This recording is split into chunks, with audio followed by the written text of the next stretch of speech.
This Guy's Garage. Like and subscribe. Minister, through you, Madam Chair, on May 3rd, days after the Globe and Mail broke the news that Micheal Chong's family was being targeted by a Beijing diplomat, the Prime Minister told reporters that he has directed Canada's intelligence agencies that they must immediately inform MPs of any threats against them, regardless of how serious or credible those threats are deemed to be. Has any order in Council or ministerial directive been issued to CSIS regarding these new instructions? Madam Chair, through you to Mr. Cooper, thank you for the question. Obviously, I have been in a number of meetings with the Public Safety Minister, the Prime Minister, and other officials as the agencies put into effect this public directive that the Prime Minister shared. I believe my colleague, the Minister of Public Safety, who has obviously legislative responsibility for CSIS, is in the process of finalizing what would be that ministerial directive. But operationally, I can tell you from the meetings I've been in, CSIS is very much in a position to implement that and is contacting Minister. Parliamentarians on an ongoing basis. Thank you, Minister, for that.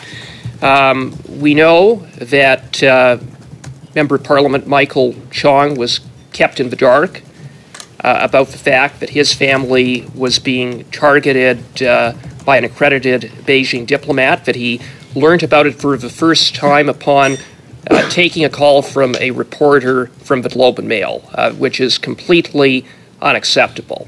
So how many other MPs have been left in the dark by your government who are being targeted by Beijing or other hostile foreign states? So, Madam Chair, I share certainly Mr. Cooper's sense that the circumstances around Mr. Chong were unacceptable. That's why we have made the appropriate changes to ensure that a circumstance like that doesn't happen again. And I know that CSIS, under the authority of the Public Safety Minister, is reviewing all of the information they have, and the Public Safety Minister is in the best position, or the Director of CSIS, to talk about those circumstances. I, obviously, Madam Chair, aren't going to talk about individual cases in a public forum like this, but I can reassure committee members that all of the necessary steps to ensure what happened to Mr. Chong does not happen to others, and our government is very much seized with this issue. Minister, earlier I posed a question to the Sergeant at Arms, and he indicated in answer to my question that he is aware of other members of Parliament who have been targeted or are being targeted by Beijing or other hostile foreign states. Can you confirm whether those MPs have been briefed or are being briefed? Can you provide that assurance and an update in that regard? So, Madam Chair, I obviously can't speak for the Sergeant at Arms. He's somebody I've worked with for a long time, and I think he's doing a terrific job, and he very much has the safety and security of members of Parliament and our staff at heart. So I have full confidence that he'll take what measures are appropriate based on the advice that he'll receive from intelligence agencies and police agencies. But to Mr. Cooper's question specifically, I do know that officials of CSIS that are the appropriate ones to provide this kind of information are reviewing all of the intelligence that they would have that would speak to the exact issue that Mr. Cooper raised, and are taking the appropriate steps to get in touch with those parliamentarians that may be concerned. That shouldn't happen from a minister responsible for democratic institutions, and it shouldn't obviously happen at a public committee hearing, but we do recognize the importance of that happening. Well, Madam Chair, Minister, through you, Madam Chair, the buck stops with the Prime Minister and with your government. CSIS informed this committee that when elected officials are targeted, that information is conveyed to the government. Consistent with that, we know that the intelligence assessment from CSIS of July 20th, 2021 concerning Micheal Chong was sent to the Prime Minister's department, the PCO, as well as to relevant departments, including Global Affairs Canada. So it's not just a matter of passing the buck down to CSIS, it is the responsibility of your government to see that members of Parliament who are being targeted by hostile foreign states are being briefed and being briefed on a forthwith basis so that this doesn't happen again. So I ask you again, what steps are being taken? How many MPs have been briefed? How many more need to be briefed? And when will all MPs who your government is aware have been targeted will have that a briefing? So, Madam Chair, I accept Mr. Cooper's premise that the government is responsible for ensuring that officials of the security and intelligence apparatus are the ones best able to speak to individual circumstances or incidents and concerns. And I am aware, and the Public Safety Minister can probably speak in the detail that is appropriate in these national security incidences.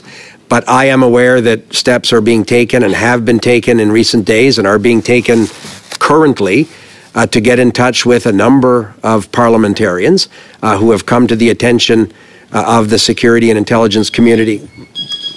Mr. Sutherland, through you, Madam Chair, you are the Assistant Secretary to the Cabinet at the PCO for the machinery of government. You're the lead PCO official on democratic files. When did you first become aware of the July 20th, 2021 intelligence memo that Micheal Chong was being targeted by an accredited Beijing diplomat? I believe I first heard about it when I read the Globe and Mail. Thank you for that. Mr. Minister, you implicitly acknowledged that sitting members of Parliament other than Micheal Chong have been left in the dark. We know that at least 2 other members of Parliament are in the process or have been recently briefed that they have been a target of the Beijing regime. Why is it that only now, after it was reported in the Globe and Mail that Micheal Chong had been kept in the dark, that steps now are being undertaken to brief members of Parliament? Why has it taken this Prime Minister so long to realize that MPs should be briefed when they're the target of Beijing and other hostile foreign states? Isn't it because the Prime Minister did nothing, covered it up, and now is in damage control mode? Well, I don't think it'll surprise you, Madam Chair, that I don't share Mr. Cooper's pessimism and those highly inappropriate words at the end of his question. I don't associate myself with those at all. I would think the Prime Minister acts in the opposite sense of those words. But, Madam Chair, we have said that there has been, and my colleague, the Minister of Public Safety, of course, would have the lead responsibility for this, but he and I are working together in this space in a number of ways. The information sharing around these issues needed to be strengthened. That is what the Prime Minister has said publicly. That's exactly what the Public Safety Minister is implementing now. If these other colleagues are being contacted and asked to be available for briefings by the appropriate officials of CSIS, it's precisely because we want to strengthen their resiliency. And Mr. Cooper certainly wouldn't say that because we perhaps waited some time, we shouldn't do it now. Madam Chair, Minister, through you, Madam Chair, what is inappropriate is that we have a sitting member of Parliament who was kept in the dark for 3 years and learned about it in the Globe and Mail. That's what's inappropriate. What's also inappropriate is that under this Prime Minister's watch, only now are members of Parliament being informed. That's inappropriate. It's unacceptable. And what's further inappropriate, Minister, through you, Madam Chair, is that on May 3rd, when the Prime Minister was scrummed, the Prime Minister misled Canadians. He said, in reference to... Point of order. Madam Chair, understanding Order 18, it is inappropriate to make reference impeding the integrity of a member, sitting member of Parliament. So I ask the member opposite to withdraw that statement. I believe that I said misled, not deliberately misled. And I'll put the words of the Prime Minister out into the record, in which he stated, quote, CSIS made the determination that it wasn't something that needed to be raised to a higher level because it wasn't a significant enough concern. Those were the Prime Minister's words. he made that categorical statement, except for the fact that that was simply not true. CSIS had alerted the PCO. They had shared that information with relevant departments. It's not as if the Prime Minister said he didn't know, it's the first he learned of it. He very specifically said they made a determination not to raise it to a higher level. Why would he mislead Canadians on something as serious as that? Well, Madam Chair, the Prime Minister would obviously never want to mislead Canadians on something as important as that. He subsequently said that he learned of those incidents or those allegations surrounding, and this is where I agree with Mr. Cooper, the unacceptable circumstances involving Mr. Chong. He learned about those when they became public. Again, it's a he said, she said scenario where I'm going to some extent, by comments I've seen in the public space, I would draw Mr. Cooper's attention to the former National Security Advisor, Vincent Rigby, who was in that job at many of those critical months, who said he himself had not seen what was the advice that had been sent to Privy Council. So I think parsing who saw what piece of information when is interesting, and it makes a great episode of Matlock. Minister, but Madam Chair, I would think what's important is for the government to strengthen. So I'm going to pause real quick, because when both of us are speaking, it's tough when both of you are speaking, because when I speak, nobody else would be speaking.